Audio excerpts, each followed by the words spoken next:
This show is produced by the Harwood Podcast Network. Hey there everyone, I'm Cameron Harris. We love making this show available to you free of charge, and you can help us keep it that way by making a contribution to our Karma Jar. To learn more, visit our website.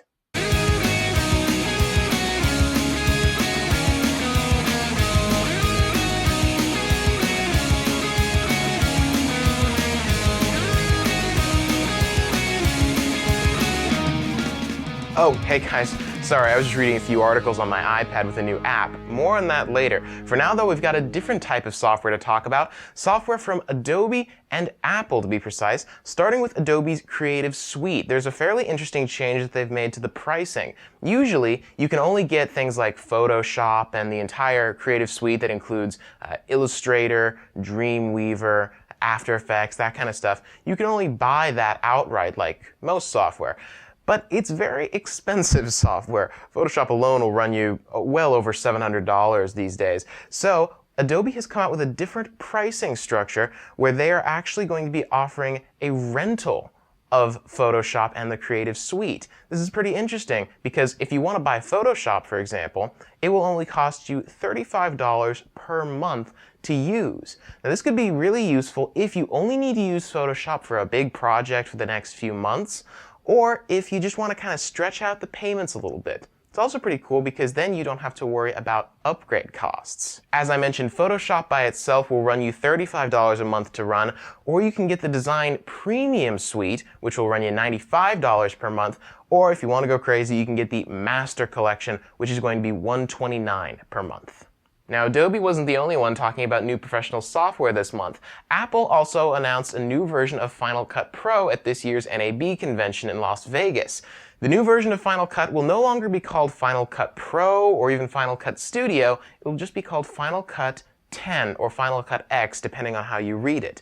Now, they only talked about Final Cut and not any of the other apps that typically come in the Final Cut suite, like Soundtrack for audio editing or Motion for video graphics.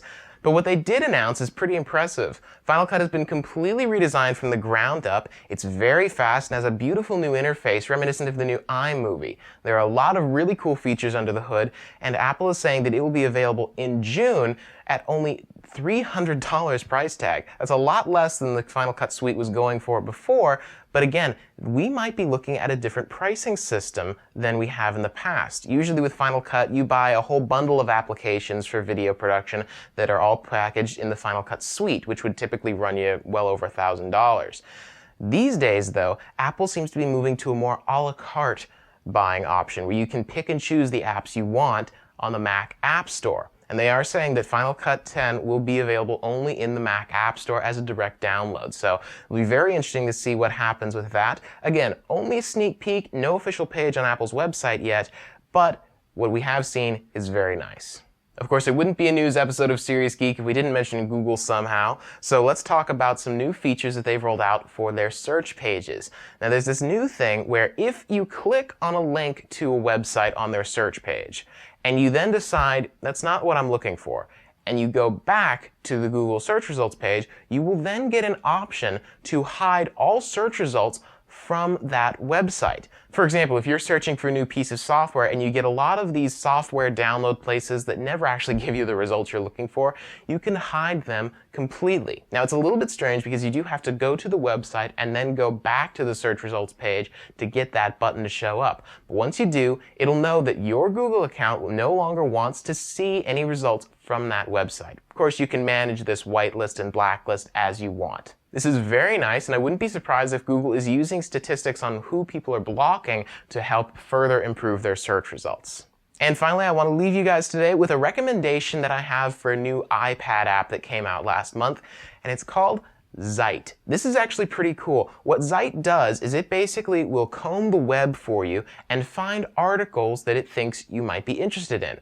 The way it does this is first you set up what categories you want to see, sort of like sections in a newspaper. For example, photography, technology, interior design, things like that. It will start finding articles for you immediately. Now, as you read articles, you can say whether you like the article or dislike the article. And based on what you like and dislike, it will start learning from that and start offering better and better results. I've been using it for a few weeks now, and I have to say, I really enjoy it. I actually like it in addition to my usual RSS feeds, because without Zite, I just read those feeds. I rarely go out and actually find articles from news sources, from new websites.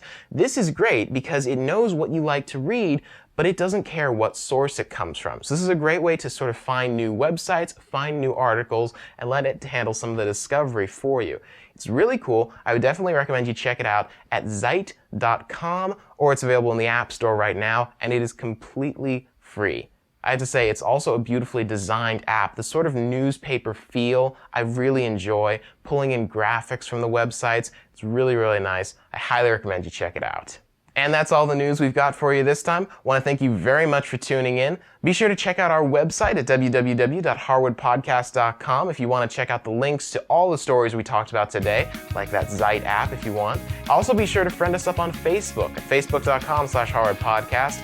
And as always, if you have any questions, comments, or news stories for me, you can send me an email at cameron@harwoodpodcast.com. Until next time, guys, please geek responsibly.